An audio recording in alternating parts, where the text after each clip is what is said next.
Hello, xin chào mọi người đến với kênh của mình ngày hôm nay.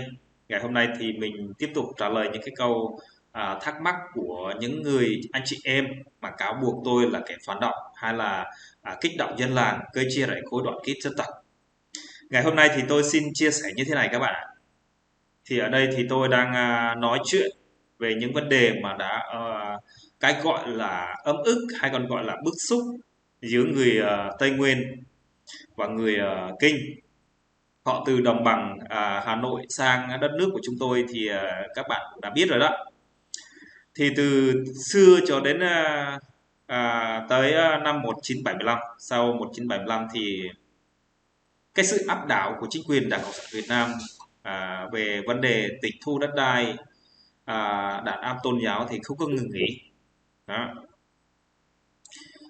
Chính vì điều này thì đã làm cho nhiều người Tây Nguyên rời đất nước của mình đến với đất nước Campuchia, rồi sau đó tiếp tục đến Thái Lan. Bởi vì lý do vì sao mà chúng tôi lại phải rời khỏi đất nước của mình, như các bạn cũng đã hiểu về cái vấn đề này. Thì ở chỗ đất nước của chúng tôi thì không có được tự do tôn giáo, không có được quyền sử dụng đất đai, cho nên chúng tôi đã rời khỏi đất nước của mình đến một đất nước xứ người khác. Đó.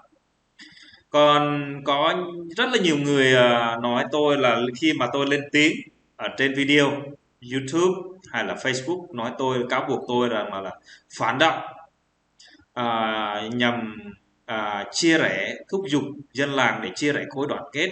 Những cái điều này thì tôi nói là sai hoàn toàn. Đó. Ở đây mọi người đã biết rồi đó. Tôi nói thì đã nói rồi, nói phải có sách mách phải có chứng đúng không ạ? Thì nói về tôn giáo thì chúng tôi chưa có bao giờ mà nói chung là chưa có tự do gì cả. Rồi nói về quyền đất đai thì đất đai hiện tại bây giờ chính quyền Việt Nam họ tịch thu hết rồi. Đó. Còn khi mà họ cáo buộc tôi là phản động khủng bố thì tôi nghĩ rằng là họ mất cốc cho nên họ đã nói như vậy. Thứ nhất, thứ hai nữa là họ nghe những cái từ mỉa mai của những người kinh để sắp đặt cho họ, rồi cáo buộc những người khác mà hiểu biết về cái vấn đề, ví dụ là hiểu về nguồn gốc của mình. Đó, cho nên là họ đã quên cái nguồn gốc người mình, như ví dụ là người Gia Rai họ đã quên gốc người tiếng mẹ đẻ, cho nên là khi mà họ đi Bình Dương Đồng Nai thì họ ví dụ là họ lấy chồng người Kinh chẳng hạn, sau đó là họ phản lại, tính đi tính lại thì họ mới gọi là kẻ phản quốc các bạn ạ. Đó, kẻ phản quốc không phải là phản lại những cái gì, mà nếu mà chúng tôi nói và phản thì điều đó là tất nhiên là đúng. Bởi vì sao? Đất nước Tây Nguyên á, là không phải là đất nước của của công an chính quyền Việt Nam hay là người Kinh gì cả. Đất nước Tây Nguyên là đất nước của chúng tôi. Cho nên ở trên mạng xã hội là mình có thể là tự do tôn giáo hay là tự do ngôn luận đó. Tôn giáo thì mình có thể là sinh hoạt hoặc là làm một cái điều gì đó mình có thể truyền giảng đúng không ạ? Và ngôn luận cũng vậy, tự do ngôn luận, và mình có thể nói và lên tiếng. Nhưng cái nào có thực tế là mình nói là không có sai đúng không các bạn? Còn những người mà ở Việt Nam thì họ cáo buộc tôi là phản động hay là kích động dân làng để gây chia rẽ khối đoàn kết, điều đó là tôi nghĩ rằng là sai hoàn toàn. Bởi vì tôi không phải là những người như thế, mà tôi nói thì tôi nói về thực tế đúng không các bạn? Các bạn thử nghĩ đi, nếu mà chính quyền Việt Nam tịch thu đất đai của các bạn thì các bạn nghĩ như thế nào? Nếu mà chính quyền Việt Nam họ đàn áp tôn giáo của các bạn thì các bạn làm như thế nào? Đó, bạn phải xét cái trường hợp đó. Giả sử bạn ở trong vị trí đó đi, thì theo cảm nghĩ của bạn, bạn nghĩ như thế nào? Còn đối với tôi á, là những gì mà tôi thấy và tôi biết cái đó là sự thật chứ không phải là giả dối. Và khi mà tôi lên tiếng ở trên Facebook hay là nói lên, cất lên tiếng nói của mình, chứ không phải là tôi để kích động dân làng gây chia rẽ khối đoàn kết. Người ở Tây Nguyên là người từ thời xưa từ lúc mà thời Pháp thuộc chưa đến đó, chứ không nói gì người Việt Nam cả. Người Việt Nam, người Kinh thì à, qua đó là 1975 đó, khi mà giải phóng, tức là ở đó thì lúc đó thì gọi rằng là họ nói là đánh Pháp giúp Việt Nam, đánh Mỹ giúp Việt Nam. Thật sự là không phải. Chính Việt Nam, chính quyền Việt Nam cộng sản đã chiếm đất đai của người Tây Nguyên. Đó. Cho nên những ai mà có tư tưởng mà nói tôi rằng là à, nói tôi rằng là ai mà nghĩ rằng là tôi là người phản quốc hay là kích động dân làng, cái đó là sai hoàn toàn. Bởi vì tôi nghĩ rằng là khi mà tôi nói chuyện trên cái YouTube, tôi chưa bao giờ cáo buộc một cá nhân nào cả. Lý do tại sao? Bởi vì khi mà chính quyền họ tịch thu đất đai của chúng ta có quyền chúng ta nói khi mà chúng ta ở nước ngoài, chứ không phải giống như ở Việt Nam. Nếu mà ở Việt Nam thì chúng ta không thể nói được, nếu mà nói một tí là sẽ ăn cơm tù cả đời đấy các bạn.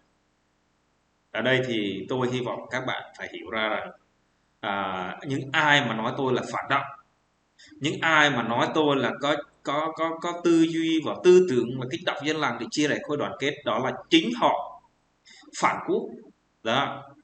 Ở đây phản quốc là cái gì? Họ là người Gia Rai, họ là người ED, họ là người Mân Nông, họ là người Cà Ho Sơ Đăng, vân vân vân vân. Họ là sinh sống và sinh ra và lớn lên ở vùng Tây Nguyên và hiện tại sinh sống ở đó, nhưng mà cuối cùng thì họ đã phản bác lại những cộng đồng của mình, nói chúng tôi là phản động, phản quốc, rồi đòi ly khai. Thì tất nhiên rồi, chúng tôi là đòi ly khai rồi. Bởi vì sao? Bởi vì đất đai của người Tây Nguyên là thuộc người Tây Nguyên, chứ không phải là thuộc về người Kinh đó các bạn phải hiểu như thế. Chúng tôi không phải là nói một đảng hay là một nẻo. Người dân của tôi là có quyền lên tiếng, cái đó là điều không thể trách móc được. Thế còn các bạn là người Gia Rai, người ED, người Ba Nông, các bạn nghe một cái tin này, người Kinh nói mình là phản động thì các bạn cũng nói mình là phản động. Nhưng mà thực tế là phản động là đó là chính là các bạn. Đó chính là các bạn, chứ không phải ai khác. Phản động, phản dân tộc của mình, phản quốc của mình. Đó. Hồi xưa thì các bạn cũng đã biết rồi đó. Tiểu Vương quốc Gia Rai, chứ không phải là Tiểu Vương quốc người Kinh. Người Kinh ở Tây Nguyên là không có. Đó. Cho nên là các bạn phải suy nghĩ trước khi nói, như là học ăn, học nói, học gói, học mở. Chứ không phải là tung một cái cú là nói bóp người ta nói là phản động, chứ không phải. Cái đó là cái sai, cái sự chênh lệch của các bạn. Các bạn sống trong một môi trường như thế nào nhưng mà tôi không có biết. Nhưng bạn phải hiểu cho người dân, đó là cái câu chân ngôn mà chúng ta cần nên phải tôn trọng. Thực tế tính ra các bạn chỉ là khi mà các bạn làm một trong cơ quan nhà nước đi chăng nữa, nhưng mà các bạn chỉ làm được cái tạm thời thôi. Nếu các bạn hiểu về câu chuyện của chúng tôi, nếu chính quyền Việt Nam tịch thu đất đai của các bạn thì các bạn nghĩ như thế nào? Đó.